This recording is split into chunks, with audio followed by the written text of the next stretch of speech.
အားလုံးပဲမင်္ဂလာပါအခုဗီဒီယိုကလုံချင်းတိုက်ခန်းမိမိနေထိုင်ရာနေတွေအလုပ်လုပ်ရာအလုပ်ရုံတွေမှာစေတုပ်တဲ့အခါကုန်ကြမဲ့ပစ္စည်းစည်းရင်းကိုတွက်ချက်ပြီးတော့မှဖြစ်ပါတယ်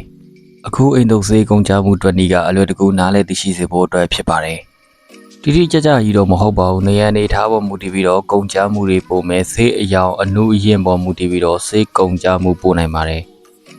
အခန်းတစ်ခန်းရဲ့နေရာတွေကိုစေတုပ်မယ်ဆိုရင်လိုအပ်တဲ့စေးပမာဏကိုတွက်ချက်မယ်ဆိုရင်နေရာရဲ့အလျားနဲ့အရှိပေတွေအလုံးကိုပေါင်းရပါမယ်။အဲဒီနောက်ရရှိလာတဲ့အဖြေကိုအခန်းရဲ့ကျန်းကင်းကနေမျက်နှာကျက်အထိအမြင့်ပေနဲ့မြောက်ရပါမယ်။ရလာတဲ့အဖြေကအဲ့ဒီအခန်းရဲ့ square feet ကျင်းဖြစ်ပါတယ်။တကယ်ရွက်နဲ့ပြတင်းပေါက်တွေကမတူညီတဲ့စေးမျိုးစားတွေတောက်ရမှာဖြစ်တဲ့အတွက်ကြောင့်အဲ့ဒီ area တွေကိုနှုတ်ပေးရပါမယ်။ပုံမှန်အဖြစ်ဆိုရင်တကားတစ်ချက်ချင်းစီအတွက်20 square feet နဲ့ပြတင်းပေါက်တစ်ခုချင်းစီအတွက်50 square feet နှုတ်ပေးရပါဖြစ်ပါတယ်။ရှားလာတဲ့အဖြေကစေးတုပ်ရမယ့်အနည်းဆက်ဆုံးအခန်းရဲ့ area ဖြစ်ပါတယ်။အဲ့ဒီ area ကိုတကားလန်မှာ350 square feet ဖြစ်တဲ့အတွက်ကြောင့်350နဲ့စားလိုက်မယ်ဆိုရင်နေရန်အတွက်လိုအပ်တဲ့စေးပမာဏဂါလန်ကိုရရှိသွားမှာဖြစ်ပါတယ်။အဖြေမှာစားလိုက်လို့စားကျွင်းက 0.5 ကျင်းဝက်ထက်နည်းနေမယ်ဆိုရင်ကွာတာ2ဘူးနဲ့လုံလောက်နိုင်တော့လဲ0.5 ကျင်းဝက်ထက်များမယ်ဆိုရင်တော့တကားလန်ဝယ်ရမှာဖြစ်ပါတယ်။ပေ20 14ပေအခန်းအမြင့်8ပေတကား2ပေါက်ပြတင်းပေါက်2ပေါက်ရှိတဲ့အခန်းကိုပစ္စည်းတွက်ချက်မယ်ဆိုရင်စီလင်စေးတွက်ချက်မှုအရာဆိုရင်စီလင်ရဲ့အလျားပေနဲ့အနံ့နဲ့14ပေနဲ့ပေ20ဖြစ်တဲ့အတွက်ကြောင့်280 square feet ရရှိပါမယ်။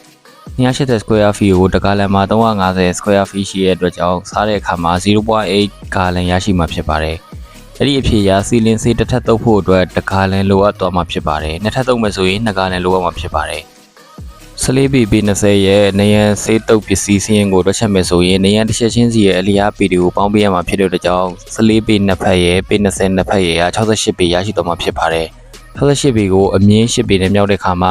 944 square feet ရရှိသွားမှာဖြစ်ပါတယ်။တကားနှစ်ချက်အတွက်40 square feet ကိုနှုတ်ရမယ်။ပြတင်းပေါက်နှစ်ချက်အတွက်30 square feet ကိုနှုတ်လိုက်တဲ့အခါမှာ944တွေကနေ70 square feet ကိုနှုတ်လို့484 square feet ရရှိသွားမှာဖြစ်ပါတယ်။စုစုပေါင်းစေတုပ်ရမယ့်နေရန် square feet 484ကိုတကားလန်မှာရှိတဲ့350 square feet နဲ့စားတဲ့အခါမှာ1.4 square feet 1.4 ကျင်းရရှိသွားမှာဖြစ်ပါတယ်။ 1.4 ဂါလန်ရရှိသွားမှာဖြစ်ပါတယ်။နေရန်စေးတစ်ထပ်တုပ်ဖို့အတွက်တကားလန်2ကွာတာနဲ့နှစ်ထပ်တုပ်မယ်ဆိုရင်နှစ်ဆလိုအပ်သွားမှာဖြစ်ပါတယ်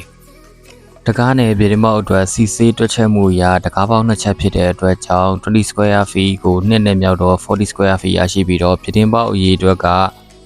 7.5 နှစ်ချက်ဖြစ်တဲ့အတွက်ကြောင့်15 square feet ရရှိတော့မှာဖြစ်ပါတယ်